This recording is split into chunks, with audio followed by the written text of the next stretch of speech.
warahmatullahi wabarakatuh. Bertemu kembali bersama aku Sules PTK di Saya 12 TV. Jangan lupa untuk tekan tombol merahnya, aktifkan loncengnya. Jadi kalau sahabat saya aktifkan loncengnya, pasti dapat notifikasi kalau Saya 12 TV upload video terbaru. Tapi aku kasih waktu dulu 5 detik buat subscribe. 5, 4, 3, 2, 1. Terima kasih yang sudah subscribe ya.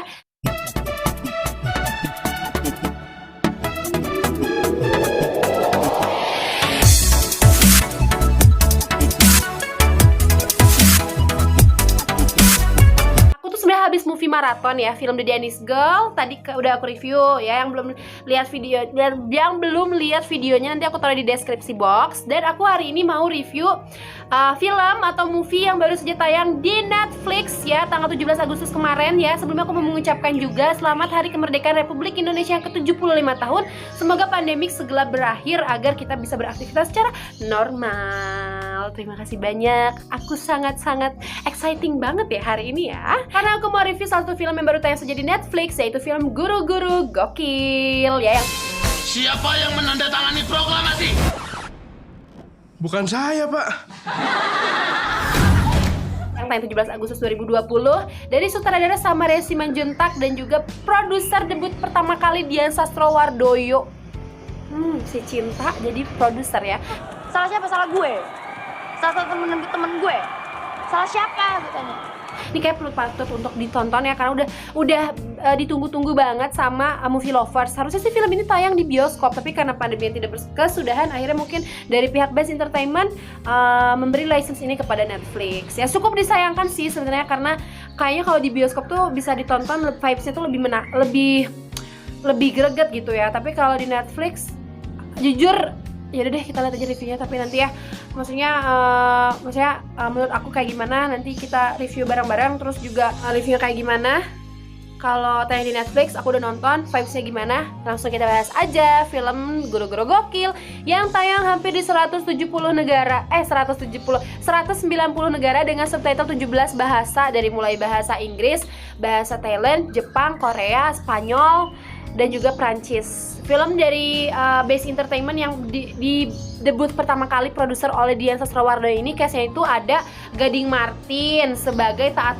pribadi, ada Faradina Muti sebagai Rahayu, ada Dian Sastro sendiri main di film ini sebagai Nirmala, Boris Bokir sebagai Pamanul, ada Kevin Ardiola sebagai Ipang, ada Pak Gagas dari Ibnu Jamil sebagai Pak Gaga, Asriwala sebagai kepala sekolah atas nama Indah, dan juga Arswendi Suara Bening, aktor kawakan yang berperan sebagai Pak Purnama, yaitu ayahnya si taat pribadi atau Gading Martin. Nah, aku sebenarnya tuh pas kayak aku lihat posternya pertama kali di Netflix tuh, satu aku sayang banget kenapa harus tayang di Netflix, padahal aku kayak kalau di bioskop tuh kan kayak lebih vibes itu lebih dapat banget. Kedua sebenarnya aku juga udah nggak sabar sih ngelihat kalau Gading Martin kan kemarin sukses banget tuh di Loversa pertama ya, dan aku kayak udah nunggu lagi film dia.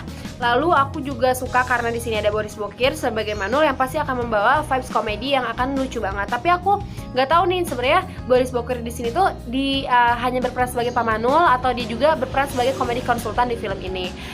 Film ini sih kayak menceritakan seorang anak yang pengen merubah nasibnya dan gak mau mengikuti jejak sang ayah, yaitu Pak Purnama sebagai seorang guru. Jadi si taat pribadi ini sebenarnya pengen jadi, gue nggak mau jadi guru gitu loh. Kalau jadi guru tuh ya aku tahu bapak aku tuh kayak gimana. Akhirnya dia tuh kayak beralih, bukan selalu sekolah, dia tuh kayak hijrah ke kota.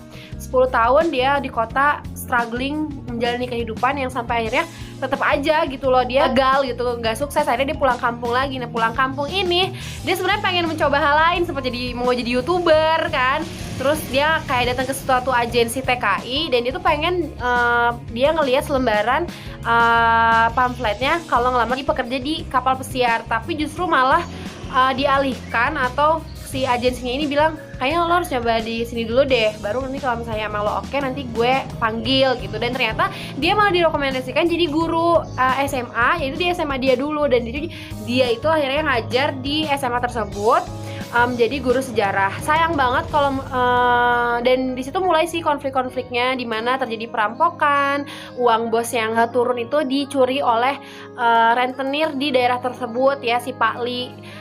Ya sebenarnya sih kayak apa ya, aku cukup menyayangkan ya di film ini gitu. Yang harusnya kan di sini kan guru-guru gokil. Emang sih ada banyak ada beberapa scene yang lucu, tapi kalau menurut aku dengan adanya Boris Bokir sebagai Pak Manul harusnya sih lebih kayak ngangkat banget film ini, dan komedi itu bisa lebih pecah lagi. Tapi kalau menurut aku sih di sini kayak standar-standar aja, dan ceritanya mungkin kalau misalnya lebih, ini kan guru-guru gokil ya, menceritakan si Gading Martin sebagai taat pribadi ngajar, terus interaksi dengan muridnya yang lebih banyak, mungkin ini akan kayak lebih pecah lagi. Tapi di sini justru kayak konfliknya tuh saat perampokan uang bos itu loh yang lebih banyak. Terus juga hanya beberapa part aja menceritakan mengajarnya si Pak taat pribadi gitu. Jadi kayak agak sedikit melenceng ke konflik guru-guru gokilnya. Dan jujur banget di sini emang penampilan penampilan Dian Sastro sebagai Bu Nirmala yang hamil dan ditinggal suaminya. Itu pun kayak di sini tuh tampil kayak jadi cewek yang enggak apa sih namanya juga mungkin siklus kehamilan ya. Jadi kayak Dian Sastro tuh kayak ditampilin sebagai ibu guru yang tidak memperhatikan penampilan karena lagi hamil itu kan mungkin sindrom kehamilan kan, tapi tetap terlihat cantik sih.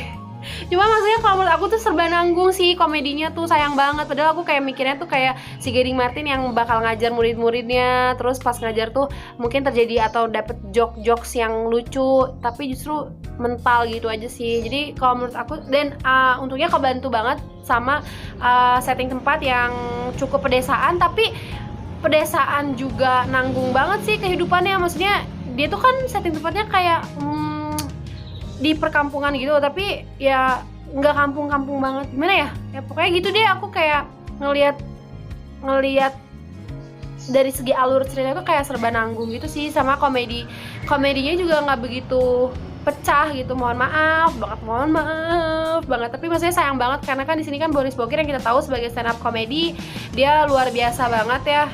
Tapi kenapa nggak bisa, entah dia komedi konsultan di sini atau enggak, harusnya bisa lebih matang lagi sih gitu. Terus konfliknya juga ada konflik percintaan antara taat pribadi dan guru Bu Rahayu. Sebenarnya sih nggak begitu banyak sih konflik percintaan ya, untungnya. Kalau banyak konflik percintaannya kayaknya mungkin aku bakal kayak lebih sebel gitu ya. Tapi alhamdulillahnya enggak, jadi kayak aku masih bisa menerimakan gitu. Walaupun saat konflik ngambil uang di rumahnya Pak Lee itu ya lumayan cukup kayak menegangkan gitu, tapi menurut aku sih so far film ini biasa aja ya. Walaupun aku tuh sebenarnya udah nunggu banget film-film guru gokil, tapi mungkin biasa ajanya karena aku nontonnya berharap di bioskop tapi tayangnya di Netflix atau gimana, aku kurang paham. Tapi yang jelas film ini akan ditonton oleh 190 negara dengan 17 subtitle. So, walaupun menurut aku ya dari segi alur ceritanya biasa aja gitu kan, tapi setting tempatnya ngebantu, terus juga ya sinematografi yang lumayan lah gitu, bisa memberikan hiburan kalian bagi generasi kaum rebahan yang masih terhalang pandemi untuk kemana-mana ya, lumayan untuk ditonton juga ya. Tapi mohon maaf ya, ini kan sekali lagi dari persepsi aku. Kalau misalnya kalian punya persepsi ternyata film ini lebih bagus, ternyata film ini keren, coba dong kalian drop your comment di bawah ini. Terus juga like video ini ya, jangan lupa ya. Dan menurut aku ini rating dari 1 sampai 10, menurut aku ini adalah 7. Dan bagi kalian yang mau nonton guru-guru gokil, silahkan nonton di Netflix karena masih hangat. Dan jangan lupa untuk subscribe channel ini. Udah deh, kayak itu doang ya. Bye. Assalamualaikum.